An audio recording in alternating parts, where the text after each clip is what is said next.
City After Dark with Kyle and Colby. This is the Haaland Edition. City After Dark. After dark, after dark, after dark. Welcome to the Haaland Edition of City After Dark. We have been waiting for this fucking moment forever. God damn, forever. What the fuck? I mean, I get like all the shit, but god damn. Dude. All right, so let's build a timeline here a little bit. It was probably, I want to say, as far back as post Harry Kane fallout, the Daniel Levy shit happened, and there was no Harry Kane to City. Yeah, and then I mean, it was before that because he was discussed, but it was right. like that price tag was just It's absolutely just too much, massive. right? Well, then after the Harry Kane thing, it became this. Well, we don't have a 9.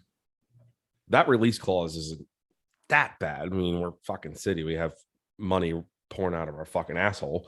We were just about to try and drop 100 on fucking Kane. Exactly. So And what was an extra 50? What was an extra 50 mil, right? Back then, that was the idea. Yeah. At the time, right? At the time, we'll get into that. But like at the time, I was like, man, I could spend 50 extra mil on this 21-year-old versus a 28-year-old who is just banging goals all over the place, dude. He has the fastest goals per minute in the history of the Bundesliga. If you've scored at least 25 goals, which he's obviously scored one. Fuck, dude. And you know what's really crazy that I find him, and I've talked to you about this before. Every time this motherfucker comes off quote unquote injury, he comes out and bangs 3.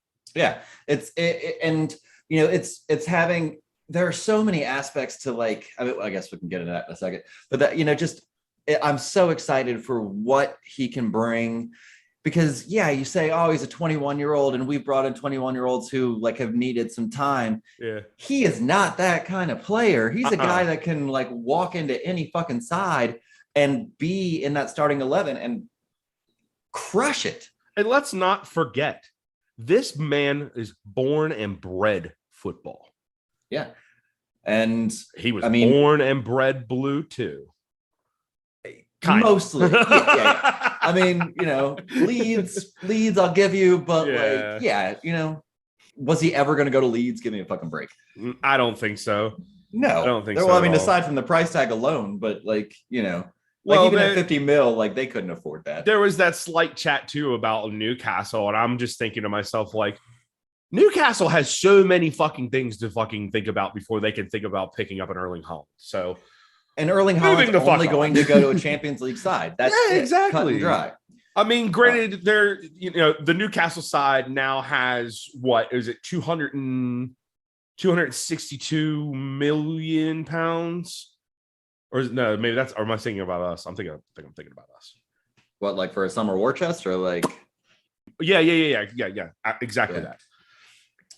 But yeah, I never saw that as a contention, nor is that even the point of this fucking conversation. No, fuck them. Fuck all of them. He's at City. He was always coming to City. So let's kind of like, let's talk about pre-Mino passing away.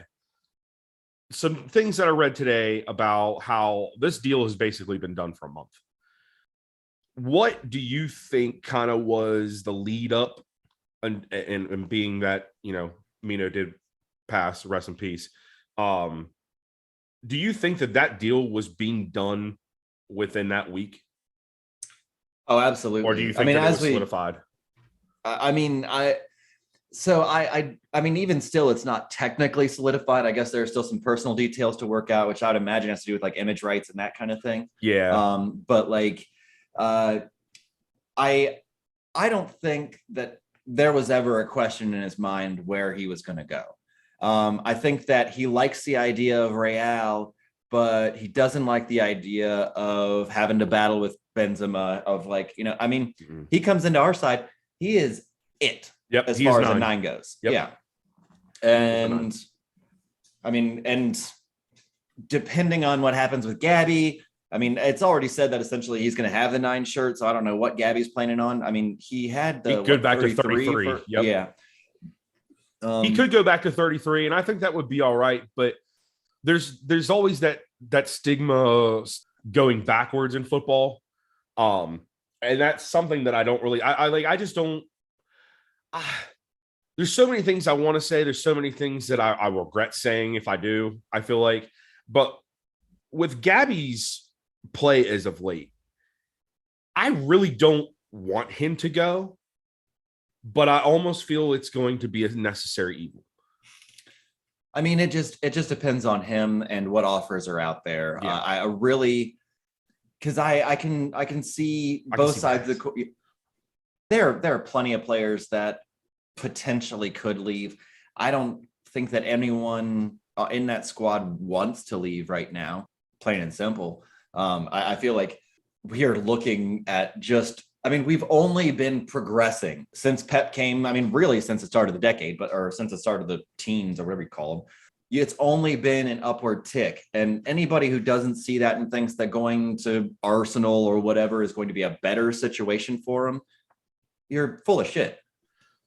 So let me ask you this. Would you consider this in the quote unquote rise of City since Pep? Would you consider this season being, even though we're still in the hunt for taking the league, do you think that over the years that Pep has been here, would you consider this year a lull comparatively to the buildup and others and up into the point of when Kun Aguero left? Yeah, I would absolutely say that. And I mean, like if you look at the 17-18 season,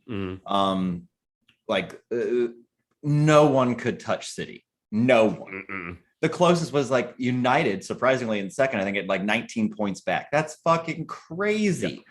Yeah. And, obviously to reach that kind of height repetitively is not a feasible concept. No.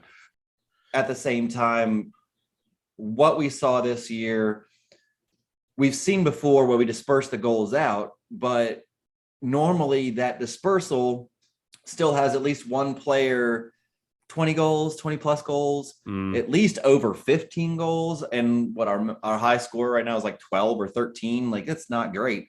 No. But at the same time, we've also still, because of our dispersal, scored more goals than anybody in the league. Well, that you also have to take the amount of knocks that we've had all over the pitch this season. Yeah. Between I Champions don't like League, to do that, though. I don't either, but like, there has to be a little bit of consideration in that when it comes to goal numbers, because theoretically, if we were healthy all year and we were running starting 11 all year, each one of our front six could easily have near 20. Yeah, to score over 100 goals in a season in its own right is massive. Yeah. So, and theoretically, that could still be in the cards. Right.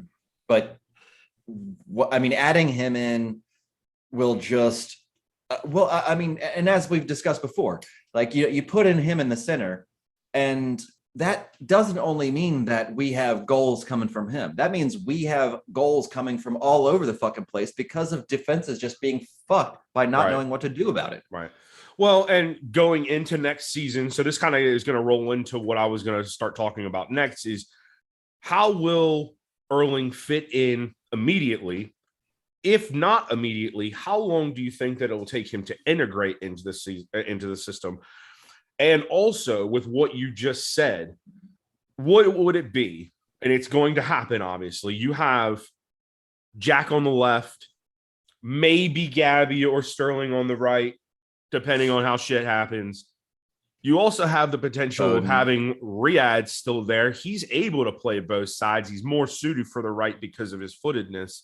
But there's so many interchangeable wingers that we kind of have. And now, to add to it, we have Julian Alvarez.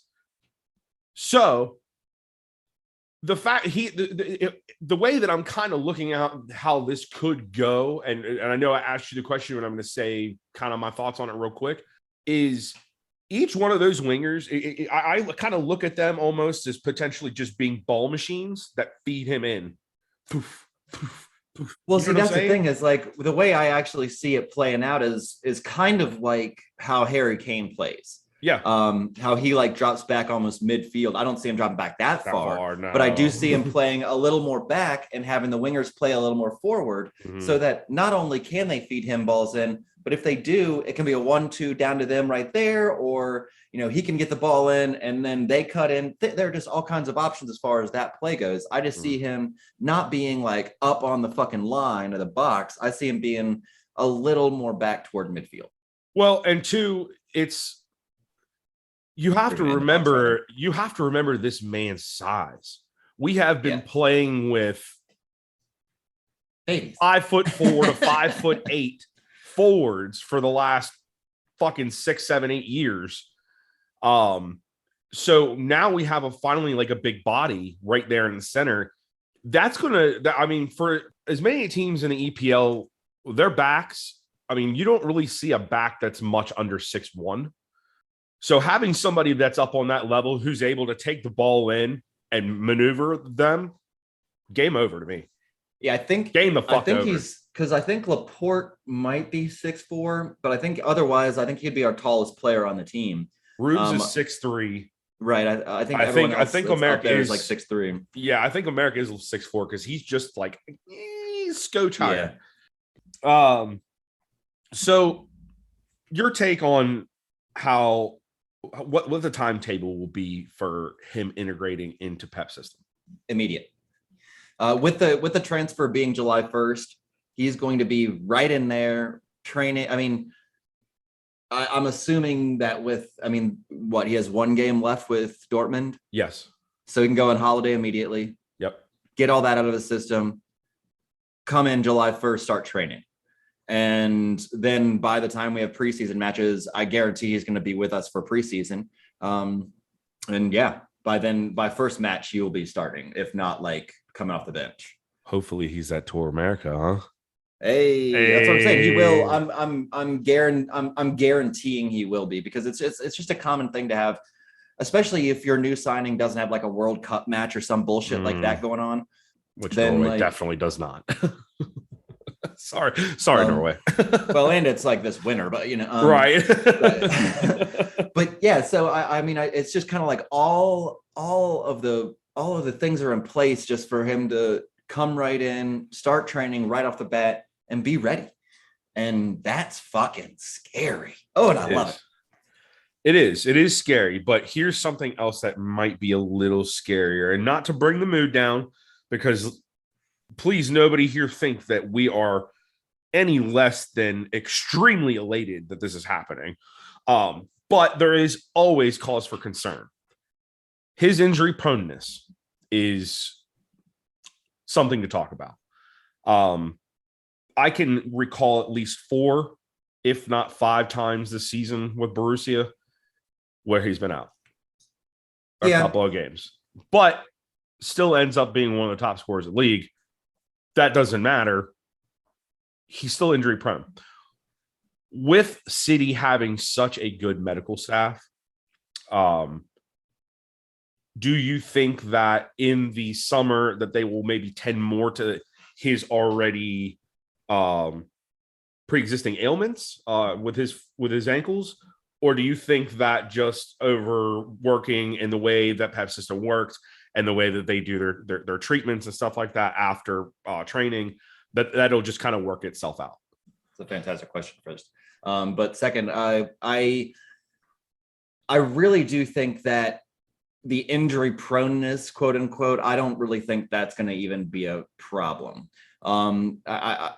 Because the way we play, he's not going to be playing all the time like he does with Dortmund. Mm-hmm. So he's going to have these breaks, he's going to have these lulls, and he's going to have some recovery time. And on that same token, we're talking about pay wages upwards of Kev's, which, for the proven striker that he is at his age, why the fuck not? If you're really hating on him for it, give me a fucking break. Right. You guys, people fucking bring in Cristiano Ronaldo and shit like that. But anyway, no, I'm just saying, I really don't think that it's even going to be an issue just because of the amount of gameplay he's actually going to see. Mm-hmm. It's going to differ completely from what he had to do with Dortmund. So, he's just going to get those rests that he wouldn't have gotten with Dortmund, and it's going to make all the difference in the world. I agree with that. my only so there's two parts to this. But to start off with, my concern is yes, Bundesliga is a very physical league. Premier League is more physical. I'd say they're relative. But yes, but I feel like now I feel like first of all, we're City. So if that doesn't already paint one, at least the bullseye, yeah, he is now the entire dartboard.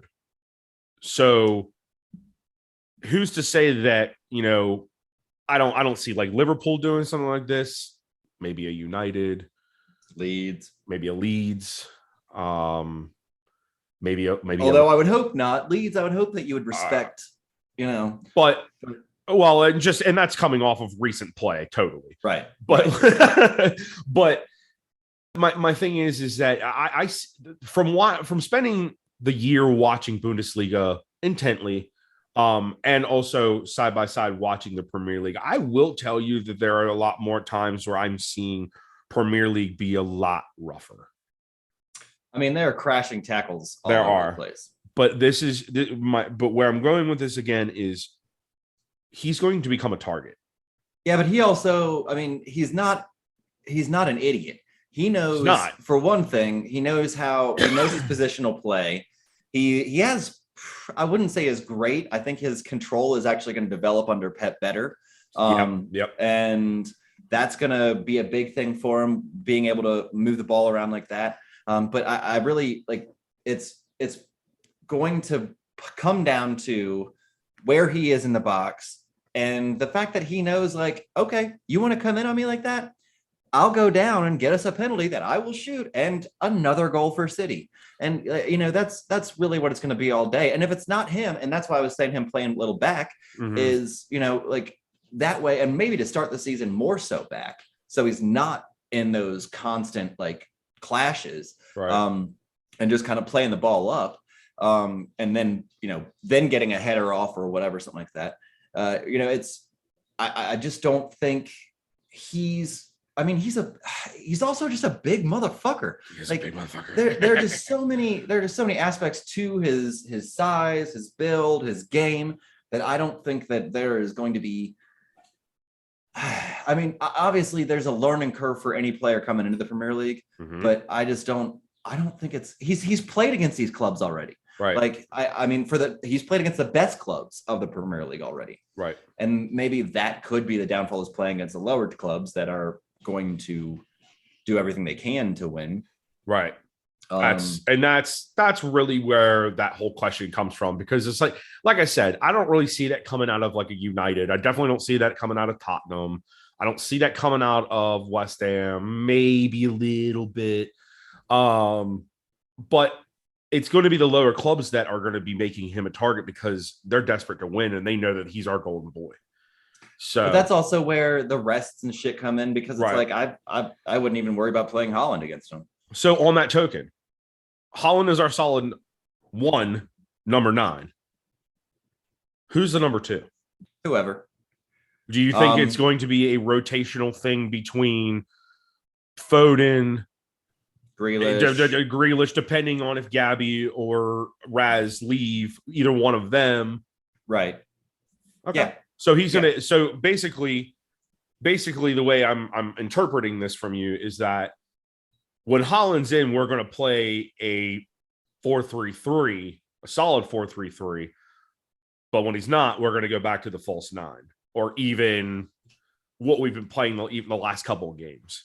Yeah, that's exactly the way I see it. Because I mean, again, Julian Alvarez. So that's somebody else who could. I mean, we don't know exactly what he's going to look like. That's one that is more of a question mark as to how long it's going to take him to find his legs. Right.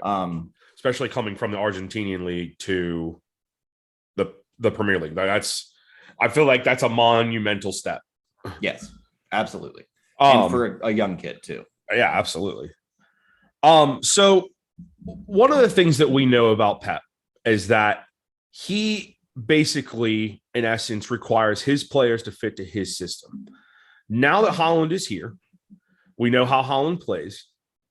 Do you think that there's going to be a little bit of leeway in the way that Pep does how he does things, being that he has a solid 9 now and he can kind of make it a little bit more clinical? Or do you think that he's going to basically like, no, Erling, you're going to do it my fucking way? Oh, it's absolutely do it my fucking way. However, do it my fucking way can mean all kinds of different things, because like with Aguero, I mean, he had to basically say, you have to change your style of play. You have to start doing these off-ball runs. You have to start doing this and doing that. And that's where like him coming in July, like I think that can get broken into him pretty quickly. But that's also where Pep can do his own tweaking to his setup, to his concept. Because, you know, at the same time as he was doing that with Aguero, he was also being like, okay, I can only expect so much from Aguero. So I have to tweak these things. And that's also, I mean, I just think that there's going to be kind of a 50, like not a 50-50, but like a little bit of a meld. It's all going to be Pep style, but it's going to be a meld of Pep style acclimating him in. And I really hope that that's the case, because like for me, kind of going back on the question as to when I think he'll be acclimated, I think it's going to take a few more matches, excuse me. I from what I understand of Pep's game, it's just, and especially this year, and it's not really especially this year, but I feel like because, you know, we paid $100 million for Jack Grealish, there's this need, or this instantaneous gratification from him, and I feel like that's really what's going to come of Haaland. Is definitely, if in that first game he doesn't score at least a brace, people are going to be like, well, what the fuck, you know? I don't know about that. I mean, he could have a good game without scoring.